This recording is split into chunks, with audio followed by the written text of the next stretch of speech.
Hedgerowshire Limited Broadcasting MegaCorp. We'll start with the unimportant notice. This is been officially announced to the viewing public according to the Inefficiency Act, Part 2, Clause 11, as defined by the Ministry of Internets. Why are you wasting valuable time reading this? It's quite astonishing that you've gotten this far. You may now return to your dreary routine. The unimportant notice has ended. Well, hello. Welcome back to the show. I hate to report that it is still November, which means there's very little to talk about. So we're making this a special episode, a sort of a rock and roll edition. Look at the rock and roll themed things I have here for our check today. As you can tell, the book review, which I'm looking forward to so much, it's going to be very, very good. And we have some other items here. But the Duke has his own band. We're having band night at the castle. It's a new innovation that he has discovered. Several talented footmen among the staff. So he's created his own band. And the Duke has this amazing guitar. It's a sort of lime green. Fabulous. It's the Dickdale Stratocaster. Beautiful surf tone instrument, and it's a bit of a surf band. That's what they specialize in. And we have our first band night coming up in a week or so, right around the Duke's birthday. So it's going to be sort of a combination of band night birthday party. It's going to be a huge extravaganza, and I think he'll have a fabulous time. We're all really making a lot of very secret plans, so I can't really mention them here because the Duke is quite likely to watch the show. And I want everything to be a huge surprise, so we will discuss it all later. And anyway,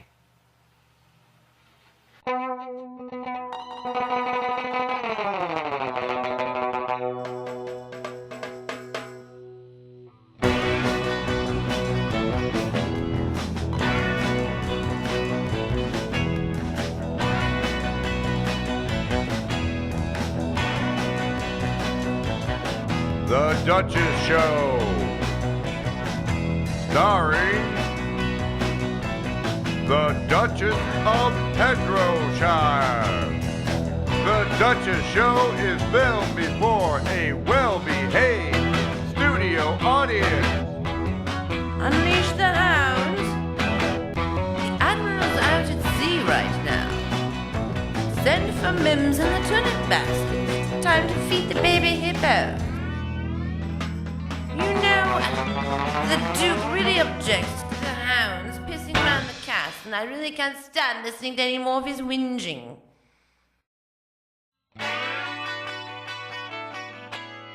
anyway, our first book is called Hammer of the Gods, the Led Zeppelin saga. Now, I realize that among your young people out there today, there are a good many legends about the golden age of rock and roll, or the platinum age, or whatever age it was during the 70s and 80s, the age of excess. Huge bands, too much hair, groupies, Marshall stacks loaded full of semis. No, semis loaded full of Marshall stacks. That's the way they would do it. You know, they'd have those 18-wheelers full of all their really loud equipment going around from city to city. What an exciting time it was.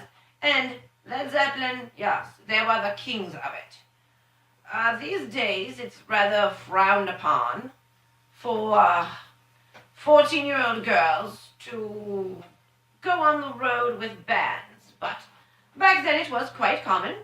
Nowadays, it's pedophilia. Back in the 70s, it was considered to be a status symbol. So that just shows you how things have changed in my lifetime. Georgina! No. Georgina! It's the Admiral. He's interrupting a very good story. He always does this during the book review. Why? I'll be back.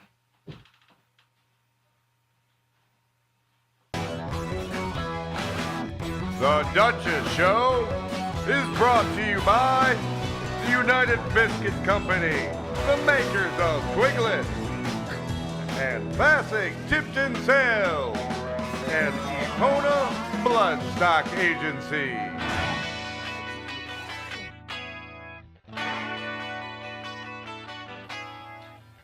Well, the book review portion of our show. We will begin with the Led Zeppelin saga, Hammer of the Gods, written by Stephen Davis. Now, I understand that young people have only heard legends about the things that went on in the 70s and 80s, back in the days of sex, drugs, and rock and roll. You have no idea. The Duke and I both lived through them. The Duke can tell you all about them, but I cannot, due to contractual obligations that we've gone over before many, many times and are becoming really too tiresome to bring up again, regardless of how inconvenient they are and how they really only benefit one person and how everyone else wants to hear the stories and someone else wants to tell it, but screw the rest of the world. They don't ever get to hear that. So, the book. It tells all the secrets. The history of Led Zeppelin. There are interviews with roadies, girlfriends, former associates, and they give you all the dirt. And it's a quite racy story. It's fast-paced and exciting, and Hammer of the Gods. The famous fish incident in Seattle is covered.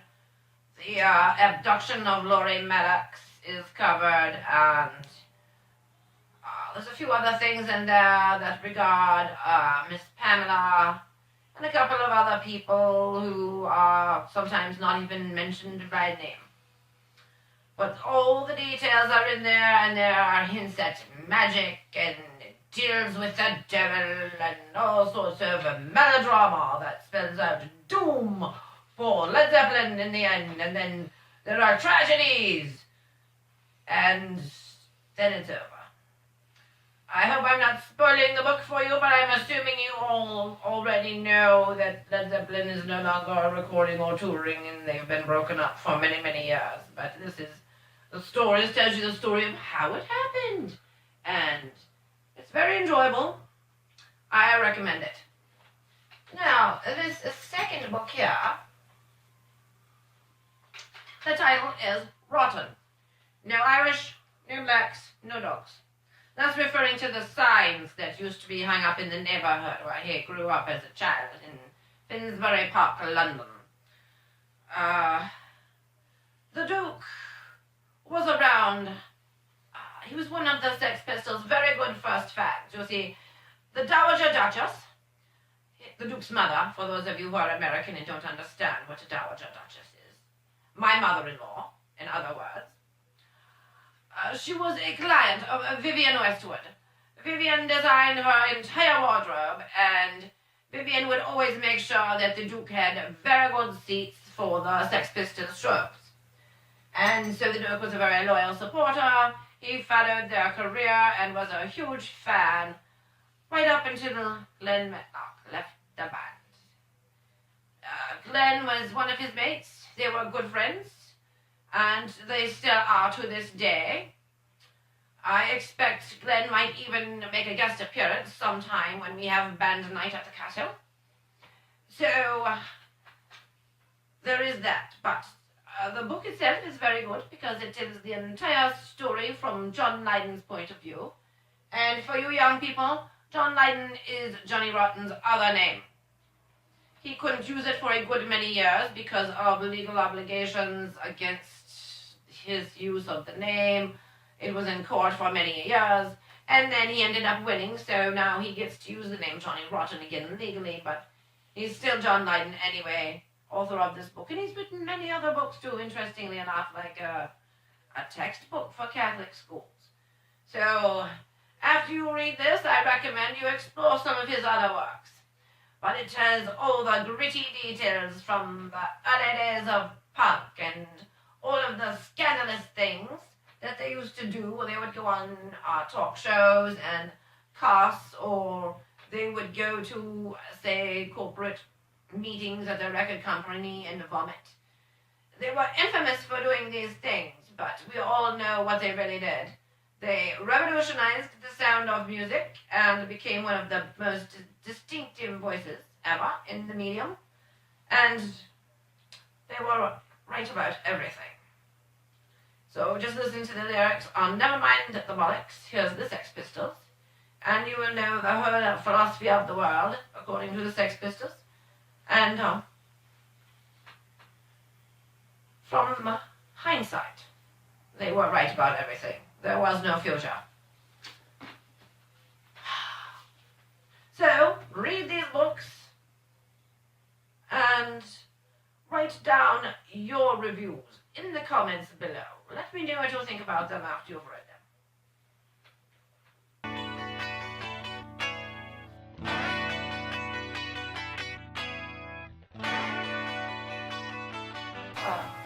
Have a fruitcake, because it's that time of the year. I stopped at the sweet shop just yesterday, and I just went in to get some supplies, and then I walked in and I was like, ooh, fruitcake.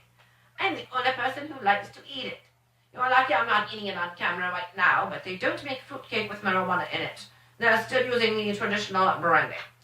So there's no reason for me to eat it on camera at this point, but I also bought some divinity and some little flowers that are made out of frosting, you know, the little roses and the frosting, and it's probably just pure sugar, but I like to eat them anyway.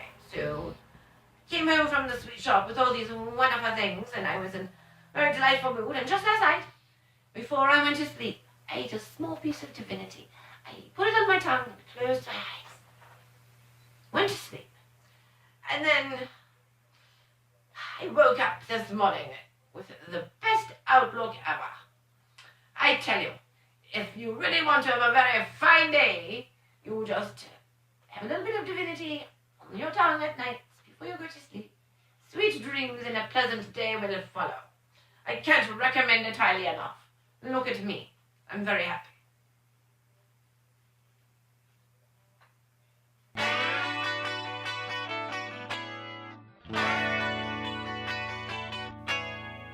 We've been taking dance classes.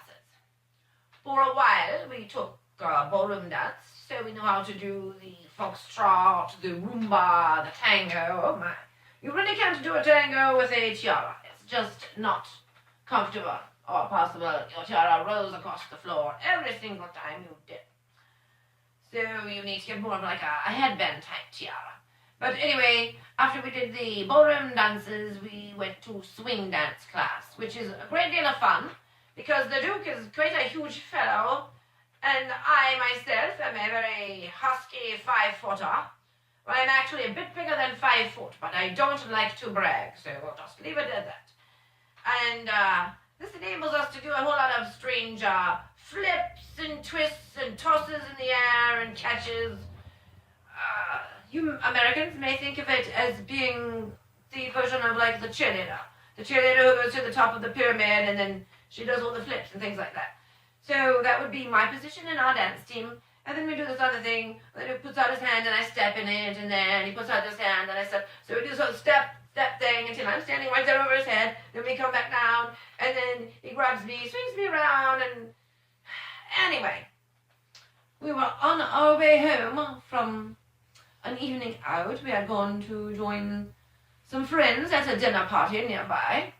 Possibly Lord and Lady Brooks on their estate. Possibly someone else. Don't want to incriminate anyone here. But we were on our way back, and we happened to drive by a roadhouse. The parking lot was absolutely packed, and it said live entertainment on the sign. So I said, why don't we stop? We could dance and have a couple of drinks and then continue on our way. Well, that did not work out. We were asked to leave, and I don't understand why. Dance floor was packed, even though the band really bit the big one. I can tell you of that. They completely munched a butt. Just a horrible, horrible band.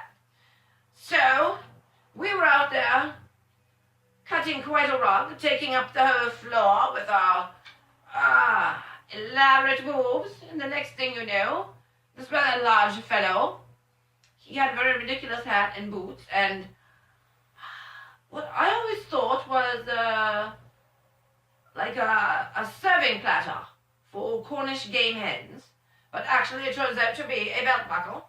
He had one of those, and he came over and asked us to live. Well, we don't have to be asked twice. We know when we're not wanted, and we certainly aren't going to inflict our presence upon any place we are not welcome. So we left, but on the way out, we catered our way out as a way of insulting them, saying like, here, we're catering, look at our asses, see you later, fuck off. We won't be darkening your door again. But yes, I have never in my life ever been kicked out of a place, or at least in the lifetime that I can discuss, I have never been kicked out of a place. And I really don't think we did anything wrong, but we were probably on the verge of being shot. So we made the wise choice, and we're only going to dance at home from now on.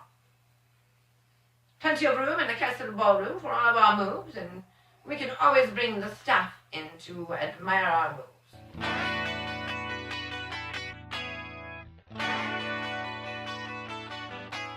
So, as I've said, the Duke has a birthday coming up, and I mentioned that I've already ordered the cake, and you already know that he has a fabulous guitar. So the question remains, what do I get the Duke for his birthday? Any suggestions you may have would be completely welcome. Just put them in the comments for the show. Some of you may know him better than I do. Well, not really, but he may tell you what it is that he wants. Well, he won't really tell me. He'll just say, oh, darling, I just want to have a good day. That's all. You don't have to buy me anything special. Which really means, I want you to go out and buy me something absolutely fabulous that I would never buy for myself. That's what he really means. That's the secret code for that. So I've been thinking about a go-kart, because he doesn't have one, and I think he would really like one. It's just a terrible time of the year for a go-kart. A snowmobile would be more seasonable, but we're not snowmobile people. We're not that sort. We don't even allow snowmobiles in the duchy anyway, so it would be pointless. And he's not a skiing sort of chap. In the wintertime, he prefers rather indoor pursuits. It's when he does his fencing and a bit of badminton and the thing with the court and little rackets. That. And so no, it's the only bad thing about the go-kart idea. It's the terrible timing. Oh, the roads in the duchy are snow-covered and treacherous, and there's snow all over, and the hippos are in their huge indoor facility. So, that's one idea I had. And, I don't know. He likes to play music, as you know. He likes to play rugby, and he has other athletic pursuits. I was also thinking perhaps I would get him a set of bagpipes, because he doesn't have bagpipes. He doesn't know how to play them, and he could always learn, and it would be a great addition to band night at the castle. So those are the two things I'm thinking of, either a go-kart or bagpipes. I'm really torn between those two things. If you have any other suggestions, let me know. Very good. As far as his birthday dinner, we're getting all ready. We're having a taco bar for the Duke's birthday dinner. It's what he really wanted. I was thinking, you know, the sort of things Dukes normally eat for their birthday. Huge prime rib roasts and roast potatoes and all sorts of roasted things. But no, he wants the taco bar. So we're setting up chafing dishes in the dining room, the regular dining room, not the small dining room. And we're setting up chafing dishes, so there will be a taco meat in one, and then the people who like taco chicken. We're even going to have taco chicken, so they can have their chicken tacos, but we're drawing the line at fish tacos. We're not putting any fish out in chafing dishes. Anyone who wishes for a fish taco will have to bring their own fish. There would also be a salad bar where we would have the fixins. They would be lettuce, fine ripened tomato, chopped red onion and white onion, sliced avocado, 2 or 3 different types of cheeses. We're having a sharp cheese, a nacho flavored cheese, and a Monterey Jack. So there would be those different types of cheeses. We're not just going with Velveeta. That would be quite wrong. It was something someone suggested, but I was said, no, we're not doing Velveeta. There are too many other kinds of natural cheeses we could be using before we descend into the land of processed cheese. And there will be tortillas and hard taco shells, corn taco shells. So everyone has many, many options with the taco bar, and it'll be a very, very enjoyable time. Oh, there will also be guacamole, sour cream, refried beans on our fixins bar. Don't think it's just going to be for the vegans. No. We're going to have all sorts of stuff for all carnivores and omnivores, and the vegans are welcome too. There will be lettuce and corn shells that they can enjoy. So that is the meal, and then there will be cake. The Duke prefers layer cakes with different flavors. He wants a chocolate cake on the base, and then just a regular yellow cake with a spice cake, and then on the very top he likes a little bit of a lemon cake. So we frost it all up and put rugby equipment on it. We decorate it with rugby equipment and fencing equipment and lime green Stratocasters and all the things the Duke likes best are the things we put on the cake as decorations. So it's very special, and then the icing on the top that says, "Happy birthday, your grace, the Duke of Hedgerowshire." And then we gather all the servants around, and the children will be coming up. That's the very best part. Yes, I was so wrapped up telling you what our staff are up to that I forgot to mention our lovely children will be coming home from their different careers, and my daughter will be coming home from college, and it's going to be a fabulous time. The castle will be full, and we'll all be quite a large, happy family. Well, you've heard that. It is going to be quite near lunchtime. You can hear the cook coming into the kitchen. I don't know why I always tend to record the show here in our breakfast room, because it's so close to the kitchen, and then the Duke comes in, and then the duck, and then the cook, and then it's all over. All over. Yes. She quite agrees with me. I can discuss with you folks. But I just wanted to show you one thing.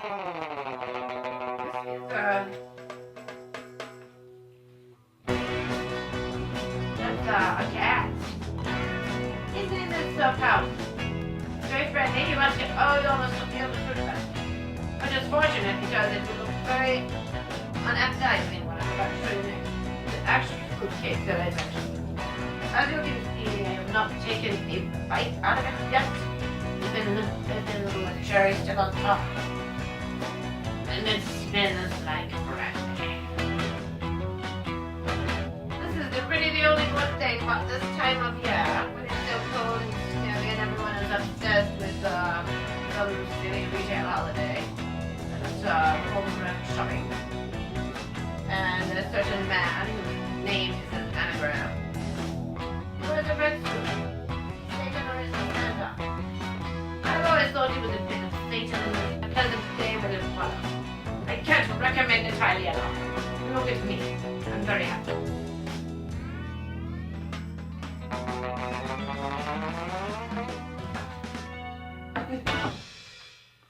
This has been a Hedgerowshire Limited Broadcasting MegaCorp production.